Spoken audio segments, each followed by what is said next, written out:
बिस्मिल्लाहिर्रहमानिर्रहीम। अस्सलाम वालेकुम डियर स्टूडेंट्स। तो जी स्टूडेंट्स, आज के लेक्चर में हम चैप्टर नंबर 16 करेंगे, नाइन्थ साइंस मैथ का। स्टूडेंट चैप्टर का नाम है थ्योरम्स रिलेटेड विद एरिया। आप स्टूडेंट इस चैप्टर में से 5 नंबर का पेपर आता है आपको। स्टूडेंट एक क्वेश्चन आता है, एक डेफिनेशन और एक एमसीक्यूज कन्फर्म होता है इस चैप्टर में से। स्टूडेंट सबसे पहले कुछ डेफिनेशंस हैं, उनको डिस्कस करेंगे। एरिया फिगर क्या होता है स्टूडेंट? एरिया फिगर क्या है? The region enclosed by the bounding lines of a closed figure is called area of figure। First definition है। एरिया फिगर क्या होता है? जैसे कोई भी क्लोज फिगर हो, क्लोज फिगर से मुराद ट्रायंगल, रेक्टेंगल, स्क्वायर, सर्कल कोई भी हो सकती है। जैसे ये एग्जांपल लेने। अब स्टूडेंट ये एक ट्रायंगल है। अब इसके अंदर जितना भी पोर्शन है ना, इसके अंदर जितना भी रीजन होगा उसका क्या कहलाएगा? एरिया। एग्जांपल के तौर पे आप ये लिख सकते हैं। अब स्टूडेंट नेक्स्ट एमसीक्यूज के लिए इंपॉर्टेंट है। The area of close region is expressed in square units से स्क्वायर मीटर या मीटर स्क्वायर स्टूडेंट। और उसके बाद ये जो एरिया है ये हमेशा पॉजिटिव रियल नंबर, ए कौन सा नंबर होगा? पॉजिटिव। एरिया का यूनिट हमेशा पॉजिटिव। नेक्स्ट डेफिनेशन आ जाती है student triangular region. Triangular region क्या है, इंटीरियर ऑफ ट्रायंगल क्या है, दोनों की सेम ही लिख सकते हैं स्टूडेंट। ट्रायंगुलर रीजन क्या है? The interior of a triangle is the part of plane enclosed by the triangle. Triangular region क्या होती है? The interior of a triangle, किसी ट्रायंगल का अंदर वाला हिस्सा होता है। Is the part of plane, किसी प्लेन का पार्ट होता है। किससे बंद होता है? वो इनक्लोज होता है किसके साथ? ट्रायंगल के साथ। नेक्स्ट वन डेफिनेशन है ट्रायंगुलर रीजन। अब ट्रायंगुलर रीजन की डेफिनेशन क्या है? अभी ये थी इंटीरियर ऑफ ट्रायंगल की। ट्रायंगुलर रीजन की definition, a triangular region is the union of triangle and its interior. तो कोशिश कीजिएगा ट्रायंगुलर रीजन या इंटीरियर ऑफ ट्रायंगल की डेफिनेशन है यहाँ से लेकर यहाँ तक प्रॉपर लिख दें। The interior of triangle is the part of plane enclosed by the triangle at triangular region is the union of triangle and its interior. ये पूरी लिखते हैं। दैट इज एक्सप्लेन की है the three line segments forming the triangle and its interior. उसने इसको explain किया, इसका क्या मतलब है? तीन लाइन सेगमेंट्स होंगी, वो क्या बनाएंगी? ट्रायंगल बनाएंगी। और जाहिर सी बात ट्रायंगल बनेगी तो उसका इंटीरियर भी बनेगा। नेक्स्ट डेफिनेशन है स्टूडेंट, नेक्स्ट उसने पॉइंट लिखा by area of triangle we mean the area of its triangular region. अब स्टूडेंट नेक्स्ट डेफिनेशन है कंग्रुएंट एरिया एक्सियम। अब इसमें क्या डेफिनेशन लिखनी है? वो कह रहा है कि कंग्रुएंट एरिया एक्सियम क्या कहता है? अगर आपके पास दो ट्रायंगल्स कंग्रुएंट हो, सपोज किया फर्स्ट ट्रायंगल है एबीसी, सेकंड ट्रायंगल है पीक्यूआर। तो स्टूडेंट कंग्रुएंट ट्रायंगल्स क्या होते हैं? ऐसी ट्रायंगल्स होती हैं जिसकी साइड्स और एंगल बराबर हो। अगर स्टूडेंट साइड्स एंगल्स बराबर हो, शेप भी एक जैसी हो, साइज भी, तो स्टूडेंट वो दोनों ट्रायंगल्स कंग्रुएंट कहलाती हैं। अगर स्टूडेंट वो दोनों ट्रायंगल्स कंग्रुएंट होंगी तो फर्स्ट ट्रायंगल जो है area of triangle region ABC और सेकंड ट्रायंगल पीक्यूआर, दोनों का एरिया भी सेम होगा। अगर वो दोनों ट्रायंगल्स कंग्रुएंट हैं तो एरिया भी उनके स्टूडेंट साइड और एंगल बराबर, तो उनका एरिया भी बराबर होगा। नेक्स्ट डेफिनेशन आ जाती है स्टूडेंट रेक्टेंगुलर रीजन की। रेक्टेंगुलर रीजन भी बड़ी इंपॉर्टेंट डेफिनेशन है, एक रेक्टेंगुलर रीजन और एक इंटीरियर ऑफ रेक्टेंगल। अब स्टूडेंट ये जो शेप है ना सामने हमें बनी है कि ये रेक्टेंगल है। एक रेक्टेंगल की ऐसी क्लोज फिगर होती है चार नॉन कोलिनियर पॉइंट से मिलकर बनती है। यहाँ पे चार non collinear point A B C D का नाम। और इसमें स्टूडेंट हर एंगल 90 डिग्री का होता है। इसके अलावा ऑपोजिट साइड्स जो है वो इक्वल होती है, यानी पहली side A B C D के बराबर होगी, ए डी बी सी के बराबर। इसमें चारों साइड इक्वल नहीं होंगी। अगर चारों साइड इक्वल वो स्क्वायर होती है। अब स्टूडेंट रेक्टेंगुलर रीजन की definition, the interior of a rectangle is the part of plane enclose by the rectangle. क्या कह रहे हैं? इंटीरियर ऑफ रेक्टेंगल क्या होता है? वो पार्ट होता है प्लेन का जिसमें हम रेक्टेंगल को इनक्लोज करते हैं। अब next student rectangular reason, a rectangular reason is the union of its rectangle and its interior. अब रेक्टेंगुलर रीजन की डेफिनेशन स्टूडेंट क्या है? वो कह रहा है कि यूनियन करते हैं, इकट्ठा करते हैं एक रेक्टेंगल को और उसके अंदर वाले हिस्से को। The interior of triangle, rectangle is the part of plane enclosed by the rectangle. A rectangular region is the union of rectangle and its interior। अब नेक्स्ट पॉइंट एमसीक्यूज के लिए उसने एक बताया हुआ कि रेक्टेंगुलर रीजन, यहाँ तक डेफिनेशन होगी बस स्टूडेंट्स, यहाँ से यहाँ तक रेक्टेंगुलर। और स्टूडेंट ट्रायंगुलर में भी है, रेक्टेंगुलर में ये सारी लिख सकते हैं, कोशिश कीजिए सारी लिखते हैं। रेक्टेंगुलर की है यहाँ, ट्रायंगुलर की है। और इस एग्जांपल के तौर पे ये हमने एक रेक्टेंगल बनानी है और इसके अंदर वाले रीजन को शेड कर देना स्टूडेंट, एग्जांपल हो जाएगी। अब स्टूडेंट उसके बाद एमसीक्यूज के लिए rectangular region can be divided in two or more than two triangular regions in many ways।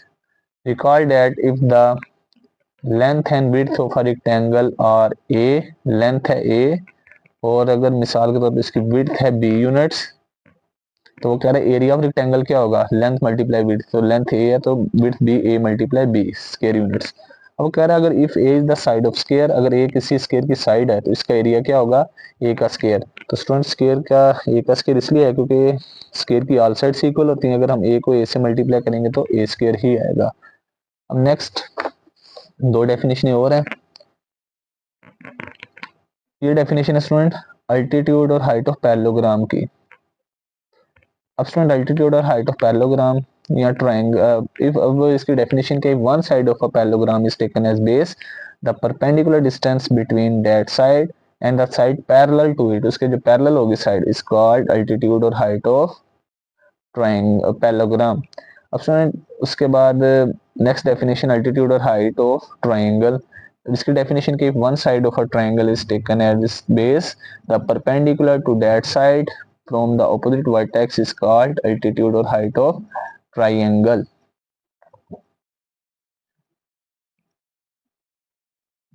अब स्टूडेंट इन दोनों की एग्जांपल्स देख लेते हैं यहाँ पे डायग्राम लिए, तो उसके बाद फिर हम रिव्यू करते हैं। अब स्टूडेंट यहाँ पे सबसे पहले तो अल्टीट्यूड और हाइट ऑफ पैरेललोग्राम। अब स्टूडेंट सबसे पहले एक पैरेललोग्राम बनाई, डेफिनेशन के मुताबिक पैरेललोग्राम हमने ड्रॉ की। तो स्टूडेंट अब हमने क्या करना है, पैरेललोग्राम की एक साइड को बेस का नाम दे दिया, हमने कह दिया साइड बेस है। इसके जो ऑपोजिट साइड है वो स्टूडेंट है कौन सी, पैरेलल साइड है डी सी।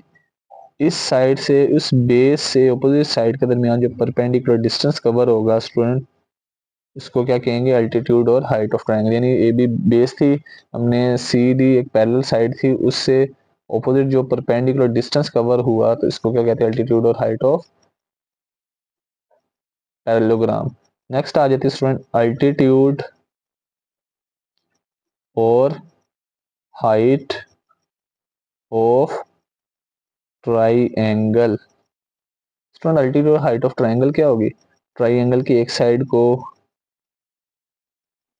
बेस का नाम दे, हमने कह दिया एबीसी एक ट्राइएंगल है, हमने कह दिया ए बी बेस है, इस साइड से ऑपोजिट जो वर्टेक्स है वो सी, ए बी से ऑपोजिट वर्टेक्स सी, इससे ऑपोजिट जो परपेंडिकुलर डिस्टेंस कवर होगा स्टूडेंट उस साइड से, इसको क्या कहेंगे स्टूडेंट, अल्टीट्यूड और height of triangle. One side of a triangle is taken as base, the perpendicular distance between that side and opposite vertex is called altitude or height of triangle। अब student इसकी चलते हैं review पे। उसके अलावा student हाँ एक और चीज़ यहाँ पे एमसीक्यूज के तौर पे आ जाता है, थ्योरम के रिजल्ट्स हैं स्टूडेंट। जैसे यहाँ पे थ्योरम नंबर 1 है, इसकी स्टेटमेंट पैरेललोग्राम्स, दो पैरेललोग्राम्स हों ऑन सेम बेस, दोनों की बेस भी सेम हो, between the same parallel lines, दोनों की सेम पैरेलल लाइंस और द सेम एल्टीट्यूड। वो कह रहा है दो पैरेललोग्राम्स हों, दोनों की बेस सेम हो और दोनों के एल्टीट्यूड सेम हो तो उनका एरिया भी सेम होगा, इक्वल होगा। Parallelograms on same base and between the same parallel lines और of the same altitude are equal in area. Theorem number 2 student यहाँ पे क्रोलरी लिखी है, क्रोलरी वो रिजल्ट होता है जो हम थ्योरम के में हम शॉर्टकट लिखते हैं। कोरोलरी में लिखा the area parallelogram is equal to the that of rectangle on the same base and having the same altitude. तो नंबर 2 में कह रहा है हेंस एरिया पैरेललोग्राम का जो फॉर्मूला है वो क्या होता है, बेस मल्टीप्लाई एल्टीट्यूड। अब थ्योरम नंबर 2 की स्टेटमेंट थ्योरम 1 की तरह सेम ही है। थ्योरम नंबर 2 की स्टेटमेंट में के parallelograms on equal basis and having the same और इक्वल, सेम कह लें या इक्वल कह लें एल्टीट्यूड, दो पैरेललोग्राम्स या बेस इक्वल हो और उनका एल्टीट्यूड इक्वल हो तो स्टूडेंट उनका एरिया भी इक्वल होगा, थ्योरम नंबर 2। अब नेक्स्ट स्टूडेंट थ्योरम नंबर 3 है। थ्योरम नंबर 3 16.1.3 की स्टेटमेंट वो कह रहा है, अब पहले दो थ्योरम की स्टेटमेंट्स हैं, पैरेललोग्राम को पहले लास्ट वाले दो हैं ट्राइंगल्स के रेलिवेंट है स्टूडेंट।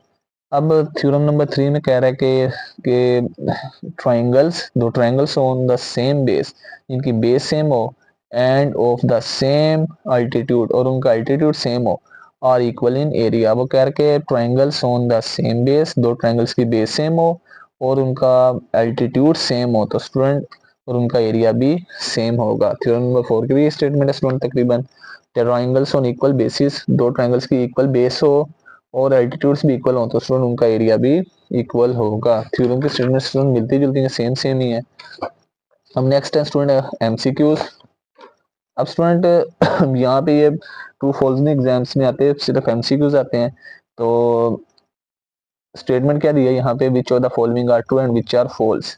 नंबर 1 में कह रहा है area of figure means region enclose by bounding lines of a close figure. तो स्टूडेंट ये वो कह रहा है क्या एरिया ऑफ रीजन का मतलब होता है कि वो रीजन होता है जो क्लोज फिगर की बाउंडिंग लाइंस में होता है। बिल्कुल स्टूडेंट ये डेफिनेशन पूछी तो लिहाजा ये ट्रू होगा।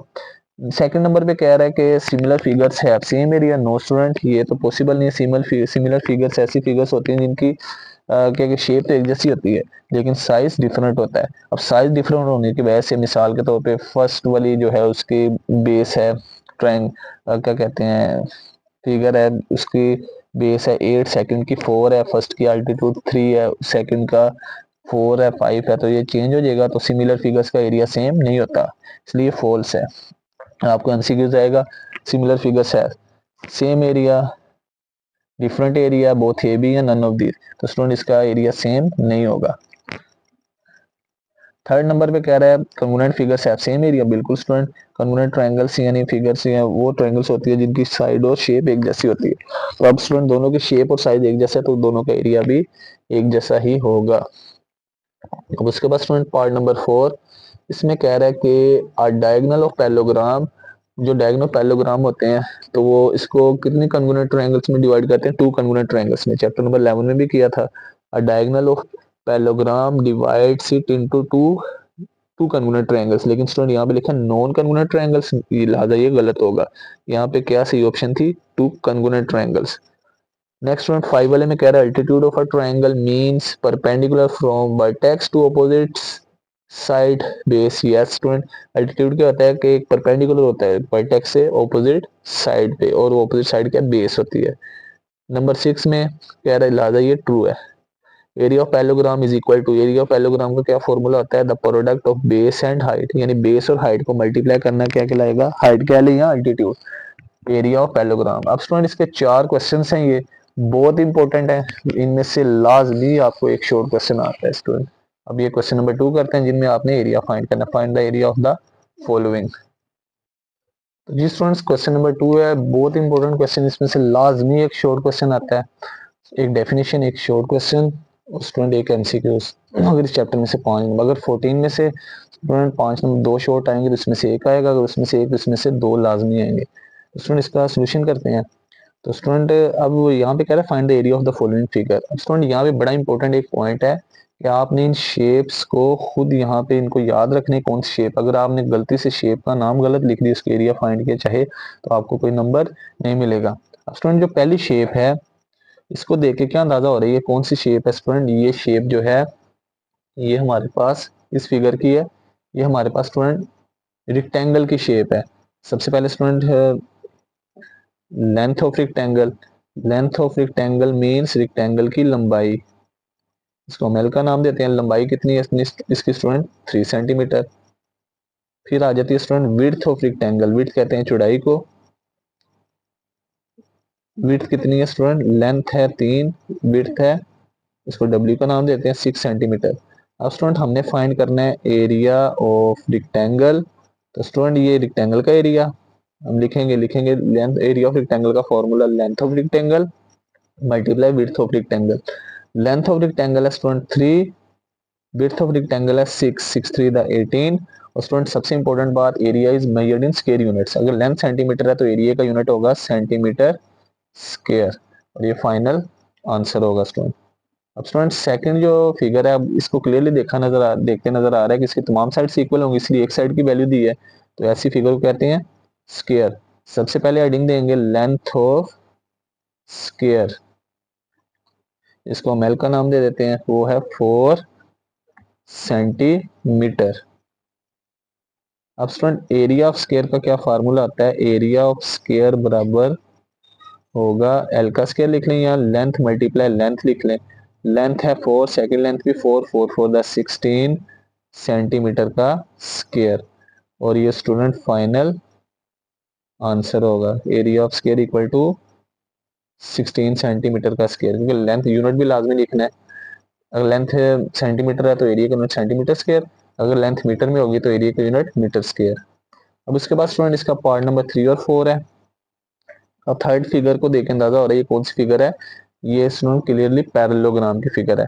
पहले लिखेंगे स्टूडेंट बेस ऑफ पैरेललोग्राम, इसको बी का नाम दे देते हैं। बेस क्या है स्टूडेंट, यहाँ पे किसको नाम दे दिया है, उसने बेस की वैल्यू दी है 8 सेंटीमीटर। और जो परपेंडिकुलर डिस्टेंस होता है स्टूडेंट इसको कहते हैं हाइट, हाइट कह लें या अल्टीट्यूड कह लें, ऑफ पैरेललोग्राम, इसको नाम दे देते हैं एच का। वो किसके इक्वल है 4 सेंटीमीटर के। अब स्टूडेंट हमने फाइंड करना है एरिया ऑफ पैरेललोग्राम।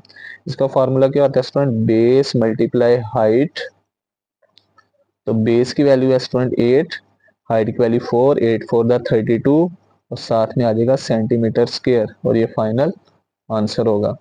अब स्टूडेंट पार्ट नंबर 4 जो लास्ट पार्ट है, तो इस फिगर को देख के अंदाजा हो रहा है ये है हमारे पास किस कौन सी फिगर है स्टूडेंट, ये ट्राइंगल है। तो स्टूडेंट हमने अब यहाँ पे इसका मतलब किसका एरिया फाइंड करना है, ट्राइंगल का। सबसे पहले स्टूडेंट लिखते हैं बेस ऑफ ट्राइंगल, नोटेशन लिख लेते हैं। ट्राइंगल की बेस क्या स्टूडेंट 16 सेंटीमीटर।